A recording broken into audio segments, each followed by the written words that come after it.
Welcome to Data Demystified. I'm Jeff Gallick, and this is my series of tutorial videos on how to use SPSS to work with data. In this video, I'm going to show you how to conduct and interpret the results of a multivariable linear regression. As always, we'll be using the YouTube viewing habits survey that I created, and you can find both a link to the data file and a video tutorial of the data below. In a previous video, I talked about single variable linear regression, and I strongly suggested you watch that if you're not already familiar with how a regression works. In that video, we started by looking at this variable average opinion, which is the average opinion someone holds of the YouTube platform, and seeing if we can predict that as a function of how open someone is in terms of a big 5 personality trait openness. In this video, we're going to expand on that, and we're going to actually take a look at average opinion as a function of all 5 of these dimensions simultaneously. And the advantage of doing that is that if any of those variables are correlated with one another, we'll actually be able to see the separate partial effects of each of those variables on our outcome variable. So let's jump right into it. What we're going to do is we're going to go up to Analyze, Regression, Linear, and I'll scroll down to these variables down here. We're going to put average opinion in our dependent variable box, and we're going to put all 5 of these personality dimensions in our independent variable list. Now, what's important is there's a few options to select. Under statistics, we want to make sure that we ask for the confidence intervals because that's useful for us seeing the confidence interval around each of those beta estimates. Under plots, we're going to ask for the histogram and the normal probability of the PP plots for the residuals. We're also going to take the Z residual or the standardized residual and plot that against our predicted values or standardized predicted values. And that'll give us a sense of whether there's this idea of heteroskedasticity in our data, which is something I go into more detail again in that previous video. And that's really all we're going to need for right now. So I'm going to hit OK and we'll see what the output on that looks like. There's, again, quite a bit here. So let's start at the top. We see the model summary right here. And that tells us that the adjusted R-squared, which is right here, is 0.061. So our model is not a great predictor of average opinion. These 5 personality dimensions, they have a very weak, but a statistically significant, and I see that from right here in this ANOVA table, predictive power. So our model can predict 6% of the variance of this particular dimension of average opinion. And we know it's significant because in our ANOVA table right here, we see the statistically significant result, suggesting that the model does predict something, albeit not a whole lot. Skipping down to the bottom, we can actually take a look at some of our measures of heteroskedasticity. We see that our standardized residuals are reasonably normally distributed, not perfectly, but this is real data, so this is kind of what we get. Looking at the PP plot, we see that the dots line up pretty close to our diagonal line here. And so again, it's not a perfect fit, but it's pretty good.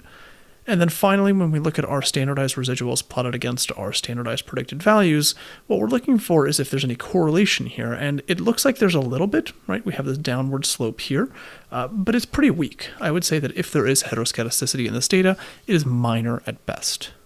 And so now let's get to the real meat of this analysis and look at the regression coefficients. So this is our table of coefficients. And the way we interpret them is actually very similar to single variable linear regression. For instance, we can look at openness. That coefficient, the unstandardized coefficient, says for every unit change in openness, average opinion increases by 0.096. It increases because that's a positive coefficient, and it does so statistically significantly because I see that my statistical significance level, the p-value right here, is 0.001, well below our typical threshold of 0.05. What's important and what's different about a multivariable regression versus a single variable regression is that now this is a predictor that also considers these other variables. It's actually saying what's the effect of openness on average opinion at a fixed level of each of these particular variables. So for instance, if I were to plot this result, I'd have to fix these coefficients at some level, so let's say the average value of each of those, and then I can see how the change in openness influences average opinion. The same is true for each of these other ones. For conscientiousness, this is a positive result, so positive 0.086, so a 1 unit change in conscientiousness reflects a 0.086 increase in average opinion. And again, that's statistically significant, though I'll come back to that in just a second. And the same seems to be true for all these other variables. They're all positively related. So the higher an individual is on any of these 5 psychological dimensions, the more they seem to like the YouTube viewing platform. Now, the reason I said I'd come back to this is one of the things we were doing here is not having any a priori predictions. We're ostensibly on a fishing expedition to see if any of these variables predict our outcome. The problem is, because we're on a fishing expedition, we didn't define those hypotheses in advance, and so our likelihood of type 1 error or false positives dramatically increases. And in fact, a very standard correction for this is something known as a Bonferroni correction for multiple tests. What that basically says is, if you gave yourself 5 chances to find a significant result, which we did right here, without defining those specific predictions in advance, you need to penalize yourself. And one of the simplest ways to do that with this Bonferroni correction is to just take your p-values and multiply them by the number of chances you gave yourself, in this case 5.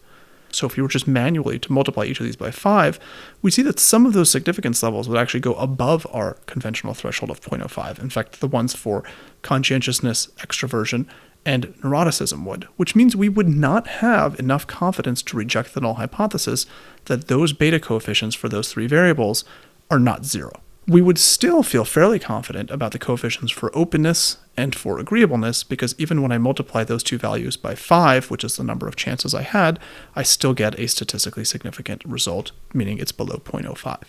That's something that not a lot of people consider, and I think it's really critical. Otherwise, you will greatly inflate the likelihood that you will observe a false positive result. One other thing to consider here actually are these standardized coefficients. Now, in my example, all of these measures are actually on the same scale, so the standardized coefficients are not going to be quite as useful as they would be in other cases. But basically what these do is, rather than saying what an absolute change in one of our variables does to average opinion, it says what happens with a 1 standard deviation change in any of these variables as it affects our outcome variable average opinion. So a 1 standard deviation change in openness influences average opinion by 0.107. A 1 standard deviation change in conscientiousness influences average opinion by 0.088. This is very useful when you're looking at a regression that has 2 variables on wildly different scales, because instead of comparing the raw coefficients to determine which variables are most influential in your regression, you can compare the standardized coefficients, which are on the same scale. They're in terms of standard deviations.